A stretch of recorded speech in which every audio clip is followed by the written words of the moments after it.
Insurance, serving Guam for 80 years. Matson and the Adai Tano program. The all-new 2018 Kona by Hyundai, available at Cars Plus. IP&E, fueling excellence. McDonald's of Guam, I'm loving it, and King's Restaurant, located in Tamuning and Dededo. Always open, always local.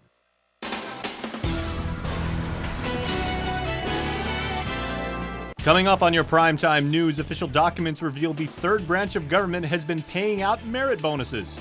Chris Barnett investigates. Plus, his death has been ruled an accident. The Father Duenas Memorial School community mourns the loss of a teen found dead after he went missing during a weekend hike.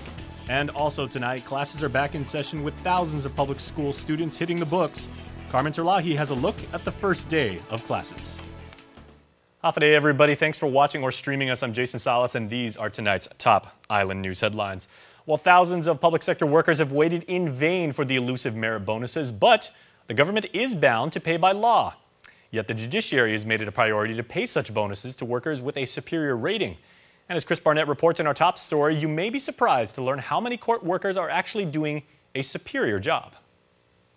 While a vast majority of GovGuam workers have gone years without legally mandated merit bonuses, the Judiciary of Guam has paid its employees more than $2 million in merit bonuses since 2014. Merit bonuses have been frozen for GovGuam line agencies since 2014, but that same year, based on their interpretation of a Guam law, the Judicial Council approved merit bonuses for classified court employees who achieve a superior rating in their annual evaluation. A superior rating is the highest evaluation a judiciary employee can get. Merit bonuses, lump sum payments equal to 3.5% of an employee's annual salary, meaning some judiciary employees take home merit bonus checks over $3,000.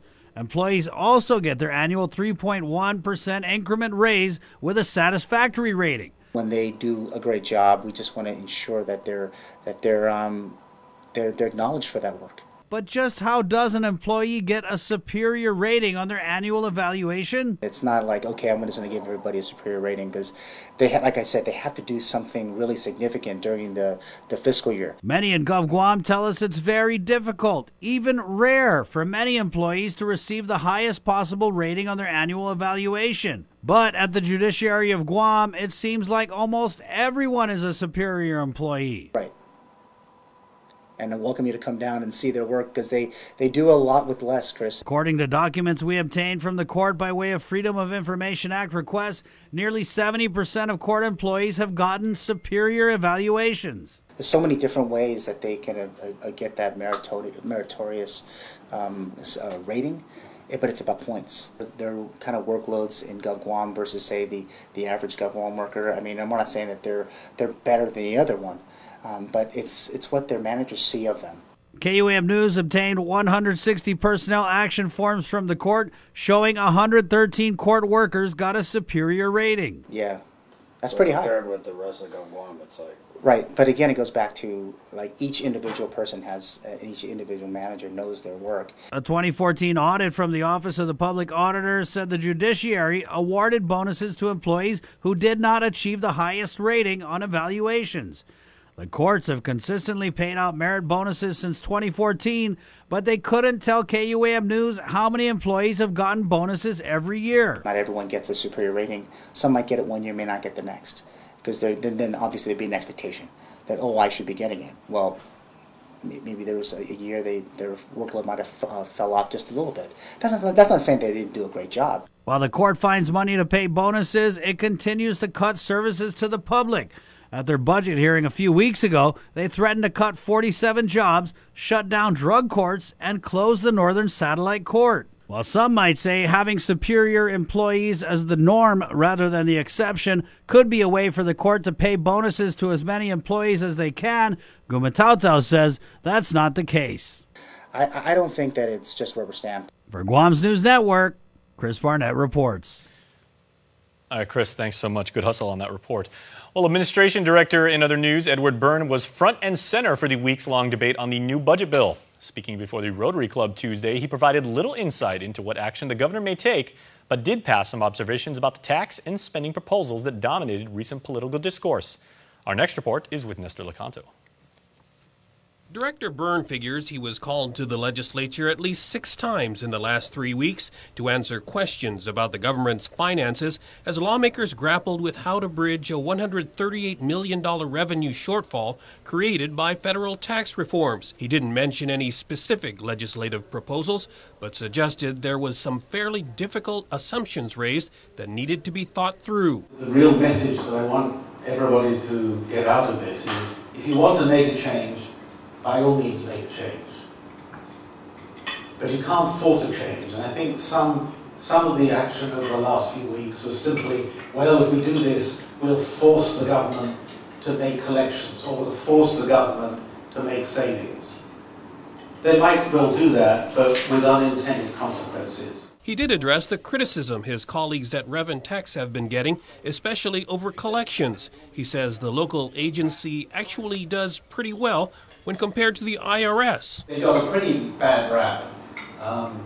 If you look at the US, the consolidated US statements, they collect about 25% of their receivables, whereas DRT collects somewhere between 30 and 40% of their receivables. May not be enough to fill the budget part, but it's certainly better than the US manages. In sum, Byrne says no one likes to pay more taxes, but it's a choice a community has to make. Remember the words of Oliver Wendell Holmes Sr., who said, "I hate taxation, but I love the civilization that it brings." For Guam's News Network, I'm Nestor Lecanto. Nestor's going to join us momentarily with more on what's going on in the policymaking front, so please sit tight for that. That's coming up. Well, the school year is off to a somber start for the Father Duenas school community. As we reported to you first on KUAM's social media properties Monday night, a 3-day search for the missing hiker Xavier Akima came to a very tragic end. The 15-year-old was only a few weeks into his junior year in high school. Crystal Paco has more. The autopsy results are back. Xavier Akima drowned. The manner of death, accidental.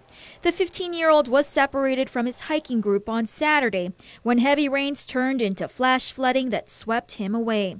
His body and backpack recovered on Monday afternoon after nearly 3 days of multi-agency search and rescue efforts. Guam Fire Department spokesperson Kevin Riley. The body was found approximately 1.5 miles inland from the Pago Bay Bridge. Actually, it was HSC-25 that was able to hoist the body from its location. Family and friends are left mourning his untimely death. His father, Andrew Akima, giving KUAM this statement on Monday evening. Quote, "Thank you everyone for your heartfelt prayers. It is with a heavy heart to let you all know that my son was recovered. Unfortunately, for us not to spend another day of laughter, holding him and just telling him we loved him." End quote. News of his death prompted dozens to head to the FD Boys Chapel on Monday night. On Tuesday morning, students prayed the Holy Rosary and will continue to do so every day at noon in the Boys Chapel. The Archdiocese of Agana assures there are resources available for students. FDMS Principal Ishmael Perez telling KUAM that students are making use of the counseling services provided by the Guam Behavioral Health and Wellness Center, as well as priests who have come to the Manilao campus. Weekday Mass of Intention start tonight at 6:30 p.m. at the Our Lady of Lourdes Parish in Jigo. Saturday Masses start at 7 p.m. and Sunday at 6 p.m. Funeral services will be announced at a later date. Reporting for Guam's News Network, I'm Crystal Paco. In other island news tonight, the baby girl who was suffocated to death back in June was finally laid to rest. On Tuesday, the Arrhythmia Society held a short funeral service for 3 at St. Anthony's Catholic Church over in Tamuning, and among the departed, baby girl Norlisa. Her mother, Melissa Fupul, faces charges of murder, manslaughter, child abuse, and family violence. She since pleaded not guilty to those charges and has been released from jail on curfew. Fupul, court documents state, concealed her pregnancy from her family and her boyfriend and delivered the baby girl in a bathroom. The society is a non-profit organization providing dignified burials for unclaimed individuals. Baby Norlisa was buried at Tiguac Cemetery over in Nimitz Hill. Her mother, meanwhile, is set to return to court in October. Also tonight, could the Catholic Church be acting in bad faith? At least one group of plaintiffs think so, as they're now threatening to abandon settlement talks just weeks ahead of mediation. Once again, here's Crystal.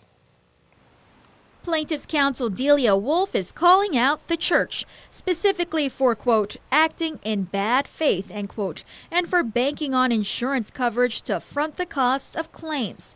Wolf is part of the Lujan and Wolf firm, the attorneys representing a vast majority of the victims of clergy sexual abuse who filed suit.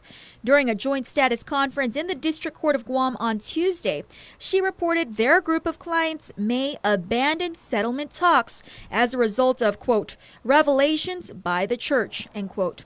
At the crux of the matter, the sale of at least 3 church properties, one of which is the Hotel Action, formerly the Redemptorist Martyrs Seminary in Jutnya. According to Wolf, they're concerned that the, quote, properties are being sold in a suspicious manner, end quote, and possibly for less than asking price. She further alleges the church is using a different realtor to handle these transactions and have failed to provide plaintiffs with the appraisals to show the fair market value of the assets. Quote, these appraisals are documents we were promised. In light of these revelations, we are having to rethink going to mediation, end quote. Archdiocese of Agana's stateside legal counsel Mike Pedersen, via teleconference, assured the court it was all a misunderstanding. He further clarified there are 4 properties being discussed, and the reason for the transactions was, quote, economic in nature, end quote. Attorney Wolf declined to provide further information on the properties post-hearing. Sorry, no comment. Both Chief Judge Francis Tidingo Gatewood and Superior Court Judge Michael Berdalio agreed they cannot get involved or force mediation. A return hearing is set for September 11th. Mediation, meanwhile, is scheduled for September 17th through the 19th. Reporting for Guam's News Network, I'm Crystal Paco. Well, the church provided KUAM News with a following statement saying, and I quote, the former Action Hotel RMS Seminary property has been listed and is in the process of being sold. Because of confidentiality regarding the buyer, we cannot offer any comment at this time.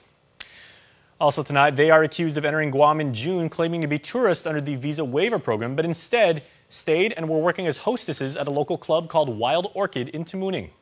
Taiwanese nationals Yu Sin Chang, Yi Ying Ling, Chow En Wang, Yi Jung Ku now face federal charges of visa fraud perjury. All 4, all women, are scheduled to appear in the district court before federal magistrate Judge Joaquin Menabusen on Wednesday morning. And also tonight, a bill to allow for the home cultivation of medicinal marijuana is on the agenda at a public hearing at this hour. Our Nestor Lecanto is standing by downtown at the Guam Congress building with more. Half a day, Nestor, what have you seen? Thank you, Jace. I'm here with Senator Luis Muña, who is the sponsor of the bill that allows for home cultivation of marijuana. Thanks for joining us, Senator. Thank you so much for allowing me to be a part of this live interview. Can you explain a little bit about why you wrote this bill and then what it does? Well, Bill 302 allows for certified patients to get a permit to grow, home cultivate, basically, or even a caregiver, a qualified caregiver. So it has to be one or the other, either the patient or the caregiver to grow. And it does have limitations in it. It does have a stopgap in it also where once a dispensary comes up, then the home cultivation will cease. So there are limitations to it. And tell us a little bit about the background behind it and why you decided to sponsor this bill. Well, the original bill that the referendum that all the voters voted for, about 19,000 of them voted for the legalization of medicinal cannabis, and that was almost 4 years ago, and we still don't have a program up and running. So there are so many patients out there who are terminally ill, and some have even passed without even this type of therapy. So I really felt like this is something that at least is going to get the medicinal cannabis in the hands of the people who really need it. Do you think detractors of your bill might consider that it might be abuses? There's always opportunity for abuse, even if there is a dispensary. There's always an opportunity for abuse for any type of pharmaceutical. So, there could possibly be an opportunity for that. But I really do feel like this is that opportunity for the patients to get the medicinal cannabis in their hands. All right. Thank you very much, Senator. Appreciate it.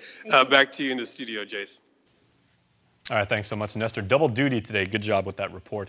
We'll have more on that on KUAM.com and our Facebook page. Well, we will be back right after this. There is more news coming up on Primetime. There are more ways to experience Guam via KUAM News, giving you what you want, when you want, and how you want it. From smart devices, Alexa, what's in the news? Here's your flash briefing. Over the web, on mobile, on streaming platforms, with immersive, interactive formats, and via social media where it's more than just content, it's conversation. More ways to keep you informed and entertained whenever you want it, wherever you are, on whatever device you're using. A simple handshake. That's all Jake Calvo needed when he started his company. Today, 80 years later, we like to say thank you to all of you who have taken our hand in trust. Thank you to the dreamers. Thank you to the realists. Thank you to the family-oriented. Thank you to the entrepreneurial. Thank you to those climbing the corporate ladder. And to the ones starting a new life together. Thank you to the traditionalists and the edgy. To the young at heart and the old souls. Thank you to the daring, to the protective, to the practical. Thank you to the hopeful. To all of you from all of us, our deepest, happiest, and infinite thanks. 80 years here for you. 80 years thanks to you. Calvo's Insurance, a legacy of trust. As a mayor, I see the first-hand struggles our people face. I see the real effects of tax increases and what happens when our government cannot deliver the services timely. I've heard the promises made year after year. I know what it really means when these promises go unfulfilled. Who do you trust to finally get things done right? I'm in with Lou and Josh because they have the experience to lead us and deliver what they promise.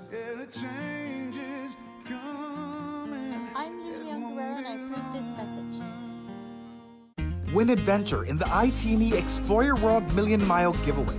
Every week from July 16 to November 2nd, we're giving away 60,000 United Mileage Plus miles to ITNE postpaid and prepaid subscribers. Imagine where you could go. Go on a weekend getaway to the Philippines. Enjoy fresh sushi in Japan. Itadakimasu. Sip a latte at a cafe in Paris. Or use your miles for shopping and other rewards. It's your world. Explore it.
All right, welcome back to the show. This news has just come into our newsroom. A longtime Guam police officer has found himself on the other side of the law.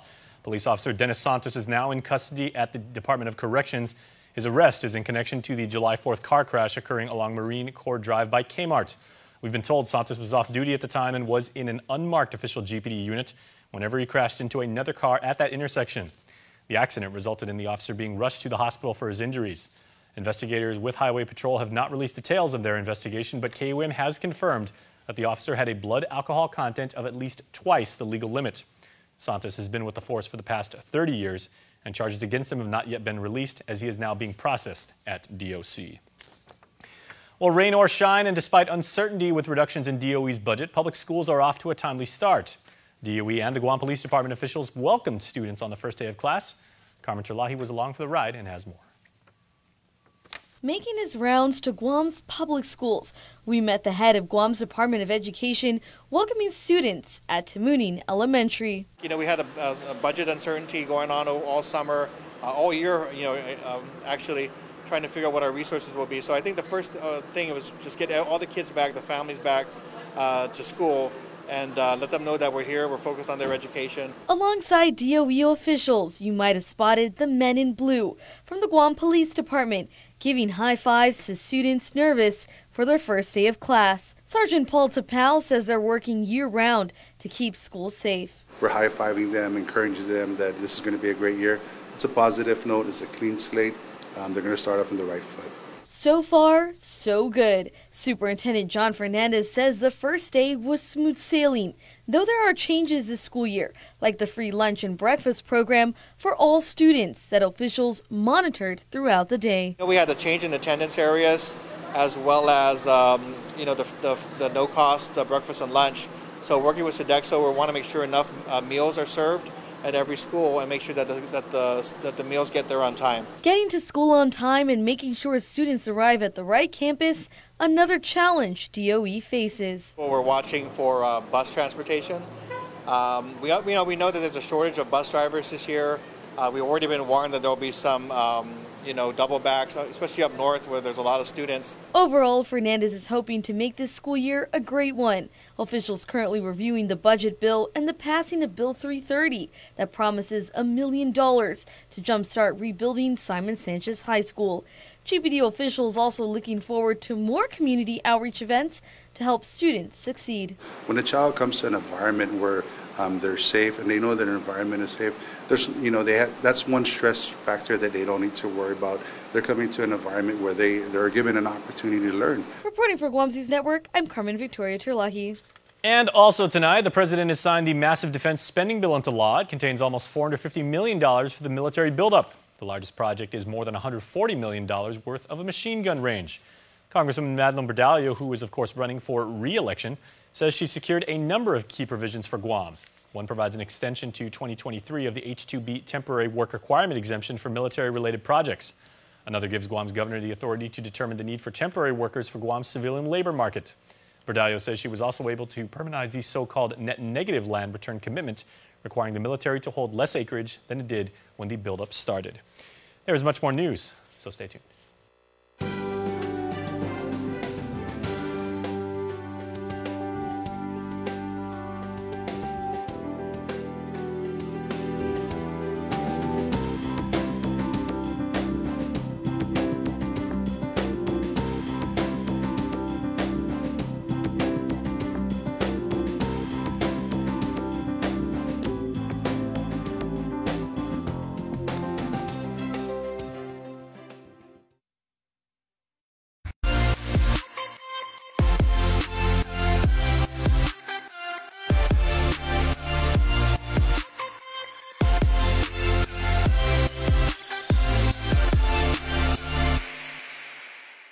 Introducing the Alpha Plus app. With the rewards feature, you can earn points and get free rewards. Filing insurance claims gets no easier, as you can receive feedback within 24 hours. Easily check your insurance balance and insurance policy with the My Policy feature. So download the all-new Alpha Plus app on Google Play or the App Store. Alpha Plus, make every day a plus. Summer is here, and at Cars Plus and Mighty, that means big savings during our summer clearance event. Right now, save up to $8,000 on select 2018 Ram 1500 SLT Crew Cab, or save $3,250 on a 2018 Chrysler Pacifica. Voted Family Car of the Year. 1.99 APR financing is available for qualified buyers. Plus, buy today and receive a Cars Plus value card, where you get 21 cents off per gallon at all Shell stations. Don't miss our summer clearance event, going on now at Cars Plus and Mighty. Cars Plus, driven by you. Ready for some family summer fun? You guessed it, Sago Manyago is having their 4th annual Kids Carnival. Come to the Governor's Complex Lawn in Adelup on Saturday, August 18th. The end of summer fun begins at 4 p.m. and lasts to 7 p.m. Free admission and free entertainment with children activities, music, dancing, and much more. Sago Manyago's Kids Carnival on August 18th at the Governor's Complex in Adelup. Special thanks to Bank of Guam, Community First Federal Credit Union, Calvo Select Care, Adish Trust and Investment, Take Care, Stay Well, Guam Regional Medical City, Matson, and to all of our community sponsors. I've worked with everyone running for governor. I know what they've done and what they haven't. There have been so many missed opportunities to prevent the crises facing Guam. I know Lou would never have allowed GMH to go without resources. She would have closed the revenue loopholes so that the $8.1 billion military buildup generated additional revenue for Guam. She'll make sure our government lives within its means. I'm Carlotta Leon Guerrero, a Republican, and I'm voting for Lou and Josh. Please vote for them too. KUAM Sports is presented by Triple J.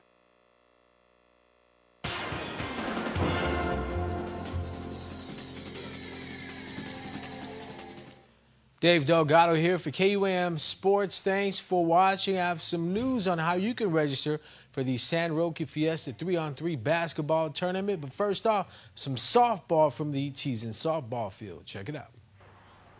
The 2018 Armed Forces Softball Tournament was held to promote camaraderie amongst the island's military service members. The tournament was held at the Teason softball fields. Teams represented at the tournament were the U.S. Coast Guard, U.S. Navy, U.S. Air Force Reserves, U.S. Air Force, Guam National Guard, and the U.S. Army. The competition was a double elimination format tournament. After 2 days of competition, Navy defeated Air Force 10-9 for the 2018 tournament title. Navy player Mike Cahill won the Home Run Derby contest. The day ended Guam style as all the teams gathered for a combined barbecue hangout. More 3-on-3 basketball being offered on island to cater to the growing sport. Hoopsters can register for the Barrigada San Roque Fiesta 3-on-3 tournament online at FIBA3x3.com. The tournament is scheduled for August 17th through the 19th at the Barrigada Community Center. Registration will close on August 17th at 12 in the afternoon.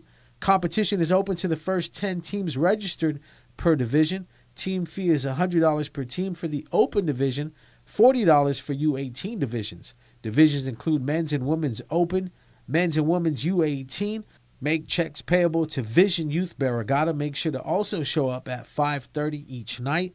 Max roster of 4 players per team, and rosters cannot change during the tournament. For more info, email Ray Leon Guerrero at bmosports@gmail.com or John Lujan at jlujan1980@yahoo.com. Players must have active FIBA 3x3 accounts. The University of Guam Triton Athletics program will host varsity athletic tryouts for the 4 UOG varsity teams in the next 2 weeks. Women's volleyball will hold 2 nights of tryouts on August 20th and 21st at the UOG Calvo Fieldhouse from 7 to 9 p.m. each evening. Men's and women's soccer has already had 1 round of tryouts, and both teams picked up 2 players each, but there's still room for more players on both teams. Next tryouts are on August 27th and 28th at 4 in the afternoon at the UOG soccer field behind the UOG Calvo Fieldhouse.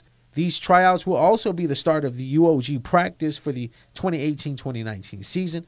Men's basketball will have tryouts on August 29th and 30th at 7 to 9 p.m. each evening. The team has 11 to 12 players already, but will keep 15 players for the season. Tryouts are for UOG full-time students with a minimum GPA of 2.0 or higher. For more information, contact Doug Palmer at 735-2862 or email palmerd@tritonsuog.edu. Well, that's going to do it for sports. We're back right after this. Every time I travel, there's something from home that I can't leave without. I take my Docomo Pacific Data to Go to share my stories in Taiwan, check subway routes in Tokyo, be my food guide in Hong Kong, meet new friends in the Philippines, make updates in the States, find my way around Korea, and check out all the cool shows in Singapore. It's the data I have in all the places I love for only $10 a day. Data to Go from Docomo Pacific. Better together.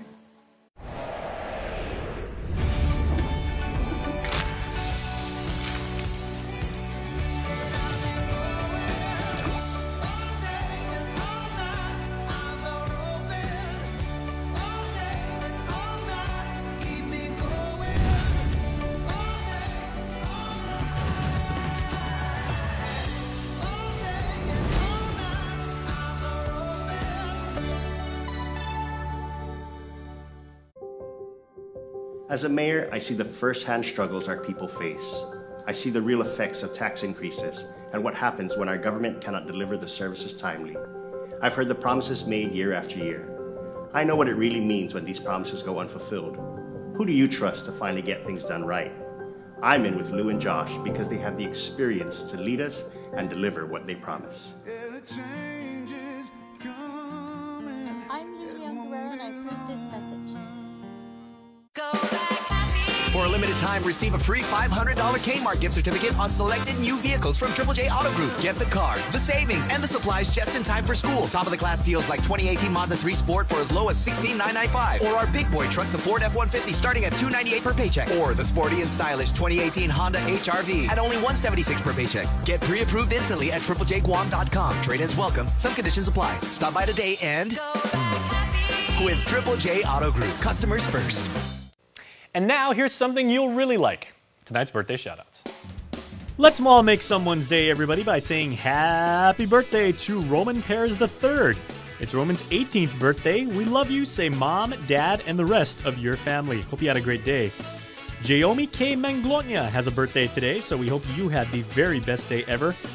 And happy birthday to Eric Frutis. Happy birthday, Daddy. This comes from your kids, Eric, Otilia, and Ernesto. They say they love and miss you.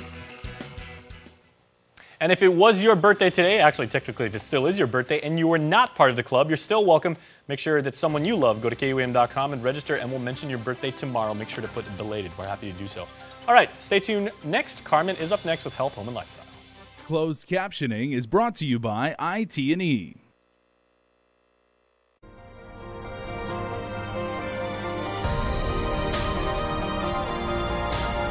Health, Home, and Lifestyle.